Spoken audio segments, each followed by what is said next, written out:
Voilà, alors vous m'avez demandé de dire quelques mots sur l'art de prêcher. Alors ce qu'il faut dire d'abord, c'est que prêcher est un art. C'est un art au sens où la peinture, la littérature, le roman est un art dans la mesure où il faut produire quelque chose. Voilà. Alors il y a des conditions en effet pour exercer cet art. La première condition, essentielle, et il est banal de le dire, c'est d'avoir quelque chose à dire.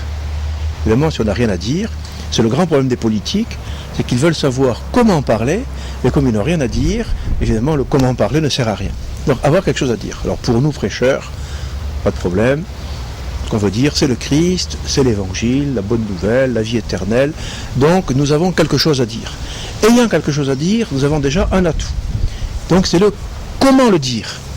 Alors, le comment le dire va dépendre de à qui le dire. À qui le dire, suivant que l'on s'adresse à un public qui a besoin d'images, ou un public qui a besoin de mots, ou un public qui a besoin d'expériences, d'exemples, évidemment ce sera différent. Enfin, dans tous les cas de figure, il faut toujours quand même utiliser l'image. Donc, comment le dire ? Alors, il en est de la prédication comme de la cuisine. Je veux dire par là que pour qu'un plat soit apprécié, il faut qu'il soit à la fois appétissant et nourrissant. Évidemment, si ce n'est pas nourrissant, on s'amuse et c'est pas utile. Mais si ce n'est pas appétissant, même si c'est très nourrissant, de toute façon, on ne le mangera pas, parce que ce sera désagréable à manger, donc on ne le mangera pas. Donc pour nous, c'est pareil. Il faut que ce soit à la fois nourrissant, c'est quelque chose à dire, et en même temps appétissant, c'est la forme, c'est la présentation, la façon de le faire. Comme la cuisine, la prédication demande donc une préparation. Et on peut même le dire, une multiple préparation. Il y a la préparation qui se fait de loin, c'est là où on commence à réfléchir à ce que l'on va dire, à qui on va s'adresser, quand est-ce que cela va être consommé, est-ce que c'est dans 6 mois, parce qu'il y a une commande, ou est-ce que c'est au contraire dans 2 jours, parce qu'il y a une urgence, etc. Et il y a la préparation immédiate. Alors pour ma part, ce que j'ai essayé de transmettre à mes chers novices du temps où ils m'ont été confiés, qui maintenant sont des sommités de la prédication, ce qui montre que, outre l'enseignement, l'Esprit Saint travaille, eh bien, ce qu'il faut, c'est considérer la prédication comme un véritable travail. Notre établi, c'est notre table, notre bureau, là où nous nous installons pour préparer.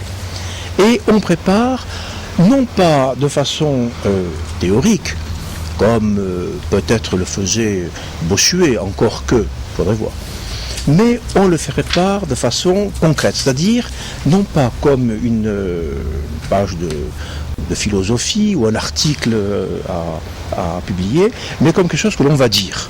Autrement dit, on écrit du parler. Voilà. L'art de la prédication, c'est d'écrire, donc il faut écrire, des choses que l'on va dire. On ne les écrit pas comme des choses qu'on va lire, ce qui est un autre art, mais comme des choses que l'on va dire. Voilà, ça c'est une chose absolument essentielle. Donc le principal dans ce travail, et Boileau l'a déjà dit depuis longtemps, ce n'est pas d'en rajouter, mais c'est d'en enlever. On en ajoute toujours trop, donc on enlève.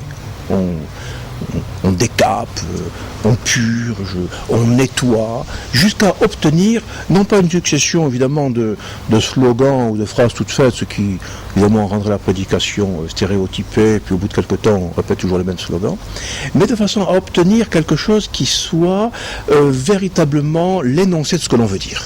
Voilà. Arriver à énoncer ce qu'on veut dire, sans le noyer, sans le mélanger, sans le diluer, sans l'amplifier, voilà. Tout ça. Et ensuite, autre travail, une fois qu'on a fait ça, eh bien il faut l'apprendre. Il faut l'apprendre par cœur. Là est la difficulté. Nous connaissons d'éminents prédicateurs, de gens excellents qui sont prêts à faire de gros livres avec leur prédication et qui avouent eux-mêmes ne pas apprendre leur prédication. Donc ce ne sont plus des prédicateurs, ce sont des enseignants, ce sont des lecteurs de leurs textes et non pas des prédicateurs. Parce que le prédicateur, c'est quelqu'un qui jette la parole à la figure de celui à qui il s'adresse, tel un caillou qui ricochette, évidemment, non pas sur la surface de sa peau, mais qui va s'adresser à lui et qui va le toucher. Voilà. Donc il faut l'apprendre. Et l'ayant appris, eh bien il faut le dire.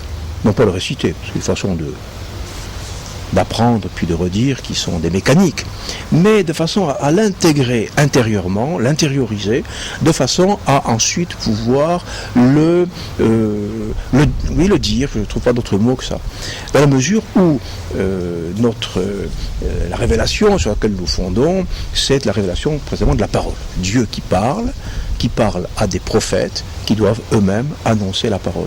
Et donc, il faut que cette parole touche. Il faut qu'elle touche. Alors, que doit-on viser? Voilà. Ben, comme disait Lacordaire, je vise la tête, parfois le cœur, jamais plus bas. Eh bien, je pense que pour nous, c'est pareil. Nous devons dire quelque chose qui touche et qui, tel le bon grain, se met dans la bonne terre, étant arrosé par l'Esprit Saint, portera les meilleurs fruits.